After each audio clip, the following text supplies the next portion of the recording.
Never have you felt an emotion rise and never stop. Am I correct? Everything rises for a while, it peaks and then it wanes. This is the nature of emotions.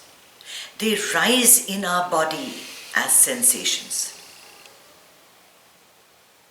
So we get certain sensations in our body, and if we did not give it a name, if we did not call it fear or anger or guilt or misery or sadness, there would be nothing. There would be absolutely nothing. It would just be a tightness in your belly.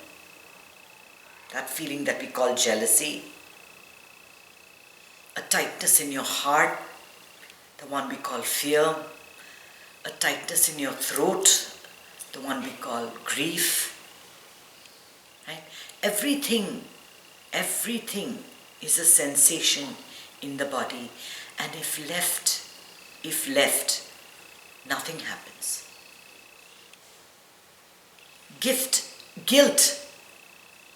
is the way we punish ourselves for circumstances beyond our control. There are certain things that happen to us that are brought on by our own actions. So you do something, and there are certain results from it. Everything you do, every choice you make has got its own responsibilities, duties, collateral damage. Every road you take is going to take you elsewhere.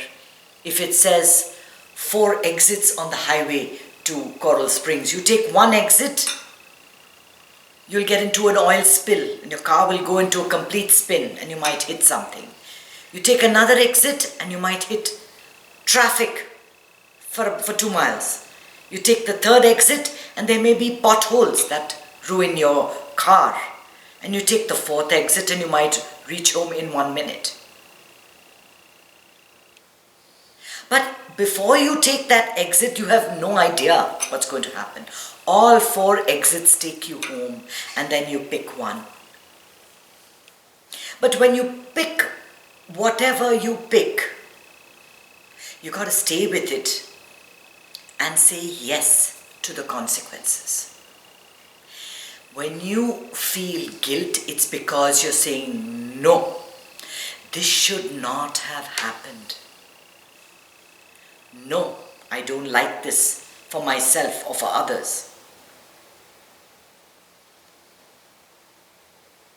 Right? All our suffering comes from this self-imposed nonsense that we put into our heads. And what is it? What is it other than a thought? What is it other than a thought? That's why I always say, and perhaps many people say that I don't understand, grief is a form of guilt. Grief is unnecessary. It is completely unnecessary. No, it should not have happened. But it did happen.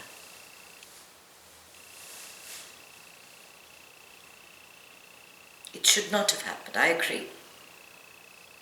Life is supposed to be smooth sailing. But things do happen. Some of it we do deliberately. Right? Then feel all the guilt that you feel. You deserve it. Right? If you're intentionally trying to hurt somebody, then please feel guilt. It's good. You deserve that suffering. But if it is coming out of something, if your actions and the motivation behind your actions are pure, then it is like putting ghee into a fire. When you put ghee into a fire, flames will rise. And those flames can be of any kind. You are not in charge of other people's reactions. That is not your burden. You don't have to feel guilt because of other people's burden. There's two kinds of guilt, right? Guilt that we feel rises in ourselves because we feel, no, this should not have happened. I should have done things differently. I should have said this. I should have done that, right? It's always a should have, would have, could have. It's reliving a past situation in a different way. The point is that did not happen. And yes, a little bit of guilt is always good as a learning, right? Next time when it happens, I will not behave in this way. I will be much more mindful, right? Any situation that is bad or that creates a negativity is good for you only to the extent that you learn from it. If you are going on and on, I should have done this, then they would not have passed away. I should have done this, then they would not have died if I'd behaved in this way. How does it help? Especially when you've lost somebody. Guilt is very overwhelming, for people that survive and when others have gone. That kind of guilt sometimes is lifelong. I used to attend a group of women who had lost their children. Some of them had lost their children almost 15, 20 years ago. You are not supposed to remain stuck in this groove of misery for this long. Other people's life or death is their life and death. It is their karma. It is not your burden. The wise grieve neither for the living nor for the dead, right? This is what is said in the Gita. The wise grieve neither for the living. Guilt is a form of grieving and grieving and grieving over something you have no control over. It has happened. It has happened, and you're going on and on and on in your head about it. And staying with that thought, identifying with it, making it your very existence. Now I have a dear friend, and I keep sending her videos. It's been a year since, she lost two parents to COVID. But she does not want to get out of her grief. How do you reach somebody like that?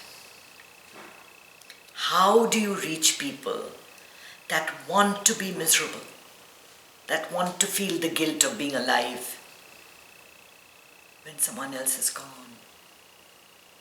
It wasn't your fault, it isn't your karma, it isn't your journey. You have to simply let it go. It's like taking a deep breath and then not letting go. How can you do that? Life was not designed like that. Can you even do it? Can you take a breath and not let go? You can't. At some point you have to let go. You can hold and hold and hold 10 seconds, 20 seconds, 30 seconds. How much longer are you going to hold? You have to let the past go. You learn and move. You learn and move. A lot of the guilt that is heaped on us is heaped on us by society, by where we live. What is a woman supposed to behave like? How self-sacrificing are you supposed to be? You feel guilty if you eat before your children. You feel guilty if you ate the last croissant and your child comes up and says, "Oh, are the croissants over?" Right? Our kids make us feel terribly guilty. Don't feel. Enjoy that last croissant. There are plenty more croissants that they can. Anyway, bread is bad for people. So you did a good thing by eating the bread and saving them the problem. Guilt takes you nowhere. It helps nobody.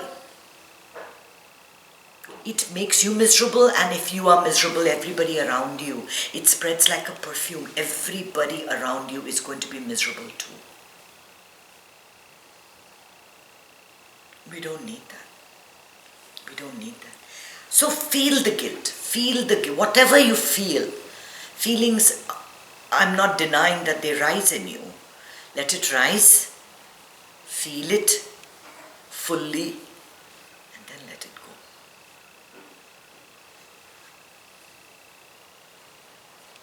This ability to let go is so important. That's why I give you little visual aids of holding your breath. Once you have that vision, once you realize, I'm holding on to something, I don't need to do this. I really don't need to do this. You have that vision of letting your breath go, and with that you let it all go. You have to do that. You have to do that.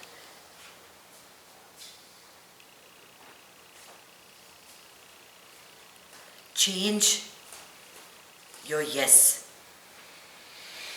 Change to a yes. Change your no to a yes.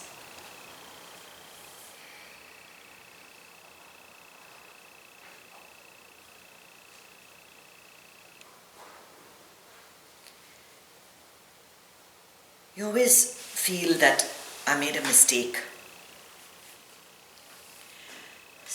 Recognize a mistake as a mistake. It's not your mistake. It's not my mistake. It's just something that happened. Acknowledge whatever is going on, but don't hold on to it.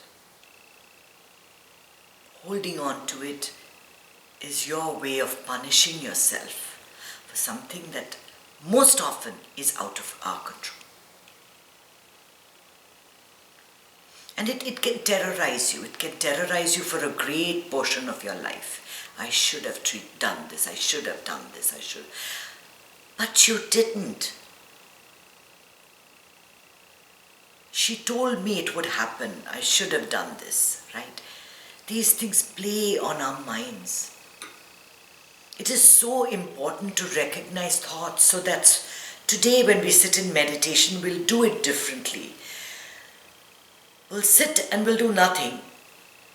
And then as soon as the first thought comes in, try to identify what type of a thought it is. Is it a work thought? Is it a children thought? Is it I didn't finish the cooking thought? Filled with guilt? Is it I'm too fat thought or I'm too thin thought? Right? We have certain types of thoughts that keep coming. They keep coming. We don't catch it. But meditation is the perfect time for awareness because you're doing nothing else. There's no sound, there's no TV, there's nothing to distract you.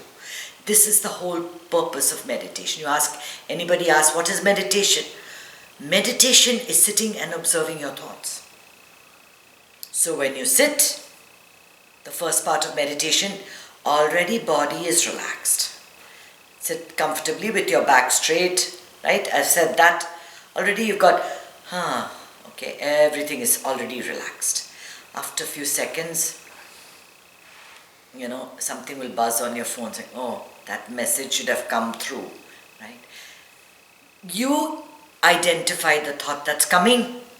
When you do that, some other part of your brain gets activated, right? And you move into the thought. After a few seconds, you'll realize you're in the thought. You'll identify that thought. That's where I want you to catch it and put it in a basket, whatever basket you want. Right? When you do that, another part of your brain gets, this is stage 3 of meditation, awareness of the thought, right? And then the 4th part is when you say, oh, I'm supposed to be meditating. And you let it all go and you go back into that space. This happens again and again and again and again.